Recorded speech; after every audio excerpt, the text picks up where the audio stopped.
Okay, so for this week, we're talking about the financial issues and the economic impacts in cities that host big events. So, so for the first question for chapter 5, it is what can be done to ensure an economic impact analysis for a stadium is more accurate, and we came up with actually counting every participant at the event and then also not counting money that is just being recycled in the city. So whatever people that live there spend is not counted in the economic impact. It's only the money that's coming from outside tourists. So like what they spend on hotels, food, the ticket to the game, transportation, hotels, things like that. Because right now they're not giving an accurate number. And then Here. Oh, she just um, talked about the hotels. Yeah, no, I agree with that because when you have people recycling money through the city that live there, you really don't get a good economic statement. So, in my opinion, it can be overstated. Yes, so you can have really big if it's just people in this that are generating most of the revenue through the economic analysis, they can kind of heighten the statement more than like what it actually is. Yeah, I think we should take more into account of tourists that come from outside the state. Like, it's easy to like take interest in like our own tourists because we hosted the Super Bowl this year. I would personally like to know how much Minnesota tourists came, but mostly like tourists come from all over the country. So I think we should try to take into account of what tourists from the actual outside of state bring to the table, because I'm assuming based on what I've seen, like over possibly like 30,000 hotel rooms. I saw from an article that we read this week that 30,000 additional hotel rooms might be required, or even more, based on needs, and that could change at any moment's notice. And those are pretty much outside visitors, not in-state visitors, just because they have to accommodate more people that are coming from all over the country. yeah, I just feel like you can never like predict what will happen like for your economy for like an event that size. Um, the Yeah, second one, definitely. I don't know, Carl, if you had something to say about the similarities and differences of the estimated and actual economic impact. I'm sorry, what'd you say? The Uh, Just for the second question, Oh, the the second differences. question. Yeah, Oh, an example that I found was some article from week 7 or 8, I believe, and it was an example that talked about the 2012 Super Bowl that happened in Indianapolis. Um, there was a report that would say 224,000 hotel stays would generate money for in the city of Indianapolis. But leading up to the Super Bowl, the Indianapolis hotel, the people, the Super Bowl committee of the Indianapolis Super Bowl figured out that to accommodate all the new people that were coming in, they needed an additional 49,000 rooms compared to what was expected. So that was less than a quarter of the estimate total hotel stays that they think that they needed.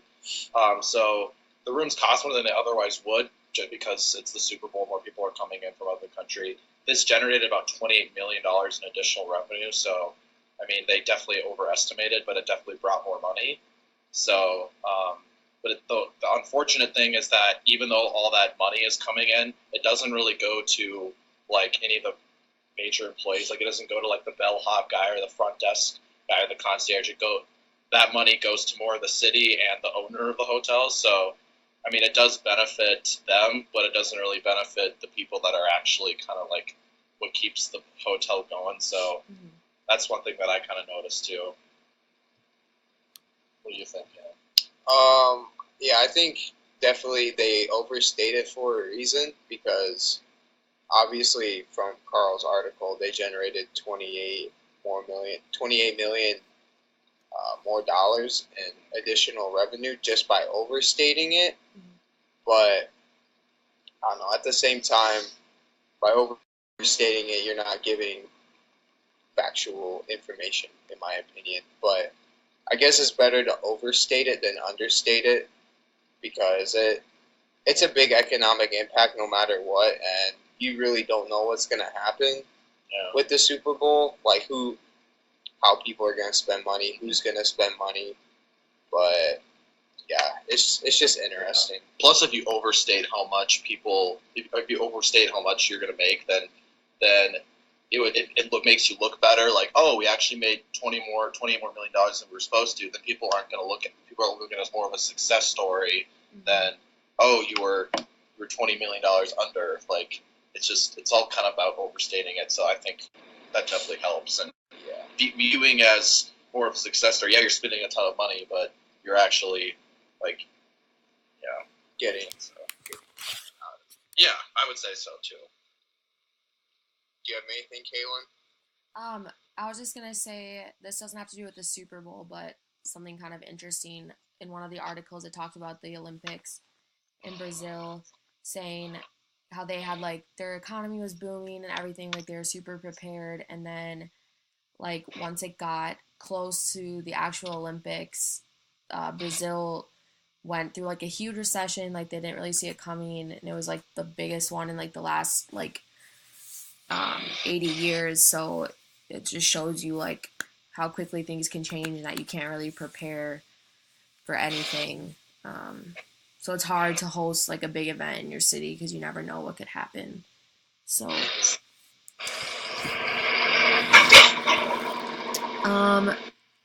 do you guys want to talk about chapter 6 then? With either, like, the displacement costs or the miscellaneous costs for the big events. I'm sorry, may you repeat the question?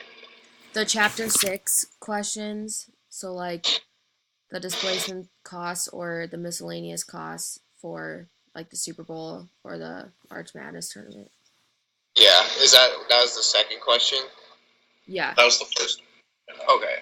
So, the example that came to my mind was the Kevin Ware incident, when back in, I think, 2013-14, when Kevin Ware was, I think he was diving or jumping for a loose ball and pretty much broke his leg. I think he attempted a shot. Yeah, and he, like, just landed awkwardly, and then the bone penetrated his leg. That was just terrible to watch. It was bad, but obviously there's miscellaneous costs there because he needs to go in an ambulance to the ER, so that's probably $5,000-$6,000 in miscellaneous costs. Mm-hmm. So that's kind of what comes to mind for me. What comes to mind to me, in the week 8 PowerPoint, it stresses something such as offsite expenses. So that happens when, like, a city, like, is commuted by large crowds. Because you have the Super Bowl, you're going to have a large crowd. So that can lead to traffic, police and fire protection, and vandalism. And we all know what happened after the Eagles won the Super Bowl. They totally trashed the city of Philadelphia. Like, hotels were, like, getting destroyed. People were, like, just basically just throwing up cars over, like, and those are expenses to a city, like millions and millions of damages to that city. I can't even imagine if more Philadelphia fans came to Minnesota, but you saw what happened in Philadelphia. Like, I mean, so much more money was installed with police protection, but I don't even think that even really made a difference because they almost had no control over the fans in their city. I saw people just the typical pollute, like just trashing stores, just like. That's something that definitely kind of makes me think that's definitely miscellaneous cost that people don't really talk about as much because that's something that I think we should highlight more.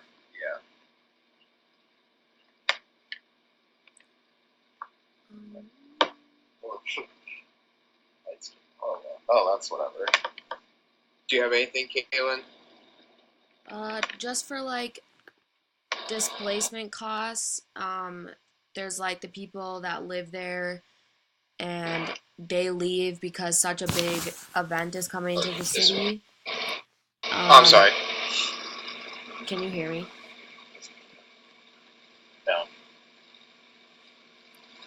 Oh, I'm sorry. I was talking to Carl. Okay.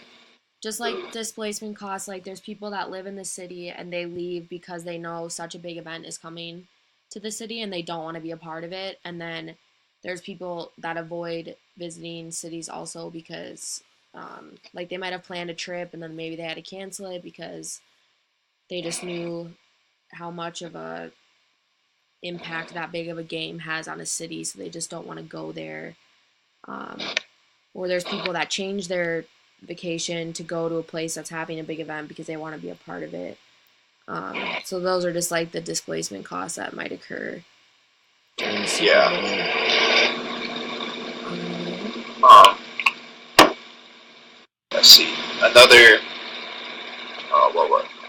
What was the second question again for chapter 6? Second question was, or chapter 6 was what miscellaneous costs might occur. I think we already talked. Oh yeah, another one that comes to mind is like a victory parade, because anytime like a college team or a pro team wins like a national championship or some type of pro championship, there's always a victory parade.